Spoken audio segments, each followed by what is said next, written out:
আসসালামু আলাইকুম। আপনি যদি আপনার ফেসবুক আইডি ডিঅ্যাক্টিভেট করতে চান, এই ভিডিওটি আপনার জন্য। আমাদের আজকের এই ভিডিওতে আমি আপনাদেরকে দেখাবো কিভাবে আপনি খুব সহজেই আপনার ফেসবুক আইডি ডিঅ্যাক্টিভেট করতে পারবেন।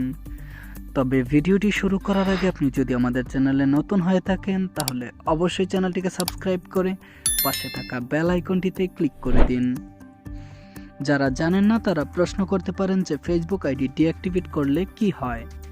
ফেসবুক আইডি ডিঅ্যাক্টিভেট করা মানে হচ্ছে আপনার আইডিটি আপনি সাময়িকভাবে বন্ধ করছেন। এর ফলে আপনার ফেসবুক ফ্রেন্ড বা কেউই আপনার আইডি খুঁজে পাবে না।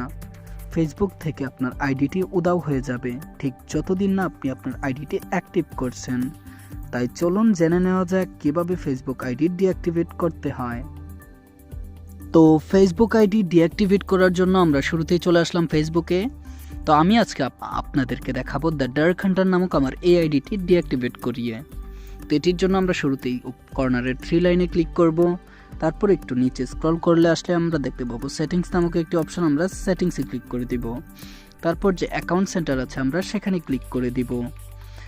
তারপর আমরা দেখতে পাচ্ছি অ্যাকাউন্টের নিচে রয়েছে পার্সোনাল ডিটেলস, আমরা সেখানে ক্লিক করব। অতঃপর যে অ্যাকাউন্ট ওনারশিপ অ্যান্ড কন্ট্রোল সেখানে ক্লিক করে দিব। তারপর আমরা দেখতে পাচ্ছি নিচে রয়েছে ডিঅ্যাক্টিভেশন অর ডিলেশন, তো আমরা সেখানে ক্লিক করে দিব। তারপর আমরা আবার আমাদের আইডিতে ক্লিক করে দিব। এবার আমরা দেখতে পাচ্ছি ডিঅ্যাক্টিভেট অ্যাকাউন্ট এবং ডিলেট অ্যাকাউন্ট। ডিলেট অ্যাকাউন্টের মাধ্যমে হচ্ছে আপনার ফেসবুক আইডিটি আপনি চিরতরে ডিলেট করে দিচ্ছেন, আর ডিঅ্যাক্টিভেট অ্যাকাউন্টের মাধ্যমে হচ্ছে আপনি আপনার ফেসবুক আইডিটি সাময়িক সময়ের জন্য বন্ধ রাখছেন বা বিরত রাখছেন। তো আমরা যেহেতু আজকে ডিঅ্যাক্টিভেট করব, আমরা ডিঅ্যাক্টিভেশনে ক্লিক করব। সো ডিঅ্যাক্টিভেটে অটোমেটিক্যালি সিলেক্ট করা আছে, আমরা এখানেই কন্টিনিউ করে দিব। তারপর আমরা আবারও কন্টিনিউ করে দিব। আপনাদের যদি এই অপশনটি আছে, তো এখন আপনাকে আপনার আইডির পাসওয়ার্ডটি দিতে হবে। তো আমরা পাসওয়ার্ডটি দিয়ে দিব। তো পাসওয়ার্ড দেওয়ার পর আবার কন্টিনিউতে ক্লিক করে দিব। এখানে আপনাকে বলছে যে ডিঅ্যাক্টিভেশন ইওর ফেসবুক অ্যাকাউন্টে, এটার রিজন কি, আপনি কেন ফেসবুক আইডিটি ডিঅ্যাক্টিভেট করছেন। তো আপনারা শুরুতেই যে this is temporary I will back এই অপশনটি করে দিবেন, তাহলে আপনার আইডিতে আর কোনো সমস্যাই হবে না। এর মানে হচ্ছে এটা সাময়িক সময়ের জন্য আমি আবার আমার আইডিটি লগ ইন করবো। তো আমরা উপরের অপশনটিতে সিলেক্ট করে কন্টিনিউতে ক্লিক করে দিব। কন্টিনিউতে তারপর এখানে দেখতে পাচ্ছেন যে নিচে রয়েছে 7 ডেজ নামক একটি অপশন। তো 7 ডেজ যদি সিলেক্ট করা থাকে, তো 7 দিন পর আপনার আইডিটি অটোমেটিকলি অ্যাক্টিভ হয়ে যাবে। তবে আপনি যদি চান আরও কমাতে পারবেন, অথবা যদি আপনি দেন ডোন্ট রিঅ্যাক্টিভ অটোমেটিকলি, তাহলে যতদিন না আপনি আপনার আইডিটি অ্যাক্টিভ করছেন ঠিক ততদিন আপনার আইডিটি আর অ্যাক্টিভ হবে না। তো আমি এই অপশনটিতেই সিলেক্ট করে রাখলাম। তারপর ডানে ক্লিক করে দেব। তারপর আবার কন্টিনিউতে ক্লিক করব। তারপর ডিঅ্যাক্টিভেট মাই অ্যাকাউন্ট নামক একটি অপশন, আমাকে এটি আবার কনফার্ম করতে বলছে। তো আমি আবার এইটিতে ক্লিক করে দেব। ব্যাস, আমার কাজ হয়ে গেছে। এখন আমার ওই আইডিটি ডিঅ্যাক্টিভেট হয়ে গিয়েছে। তো আমাকে আমার অন্য আইডিটি লগ ইন করতে বলছে, আমি এখন আমার এই আইডিটি লগ ইন করব। এখন আপনাদেরকে আমি দেখাবো আমার আইডিটি ডিঅ্যাক্টিভেট হয়েছে কিনা, একই সাথে দেখাবো কিভাবে আমি আমার আইডিটি আবার অ্যাক্টিভ করব। তো শুরুতে আমরা ফেসবুকের মেসেঞ্জারে চলে যাব। একটু নিচে আসলে আমি দেখতে পাবো আমার আগের আইডিটি। এই যে দেখুন, এটি এখনও অ্যাক্টিভ দেখাচ্ছে, কারণ মাত্র কয়েক মিনিট আগে আমি আমার আইডিটি ডিঅ্যাক্টিভেট করেছি।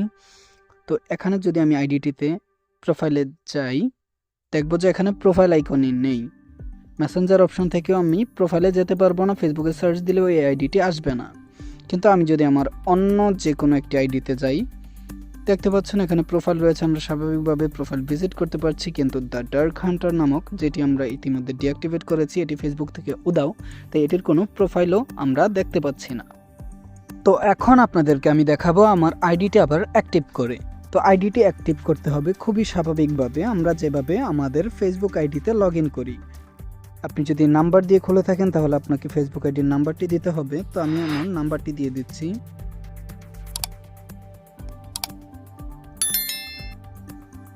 এবং নিচে দিয়ে দিতে হবে পাসওয়ার্ডটি। তো আমি নাম্বার এবং পাসওয়ার্ড দিয়ে দিলাম। তারপর আবার যদি স্বাভাবিকভাবে লগ ইন করি তাহলে আমাদের আইডিটি আবার অ্যাক্টিভ হয়ে যাবে। কিছুক্ষণ সময় নিতে পারে, ততক্ষণে আপনি চ্যানেলটিকে সাবস্ক্রাইব করে ফেলুন যদি এখনও না করে থাকেন। এই যে আইডিটি আবার হয়ে গিয়েছে। তো এবার যদি আমি আমার অন্য অ্যাকাউন্টে গিয়ে আপনাদেরকে দেখাই যে আমরা আইডি প্রোফাইলে এখন ভিজিট করতে পারি কিনা। তা আমরা একটু স্ক্রল করে আবার সেই আইডিতে চলে আসব। এই যে দেখুন আইডিতে চলে আসলাম, এখন প্রোফাইল আইকন চলে আসছে অ্যান্ড স্বাভাবিকভাবে আমরা এখন প্রোফাইলে ভিজিট করতে পারবো। আশা করি আমাদের আজকের ভিডিওটি আপনাদের অনেক ভালো লেগেছে এবং অনেক উপকারে এসেছে। এমন আরও ভিডিও পেতে আমাদের চ্যানেলটিকে সাবস্ক্রাইব করে পাশে থাকা বেল আইকনটিতে ক্লিক করে দিন। আজকের মতো এ পর্যন্তই, ভালো থাকুন।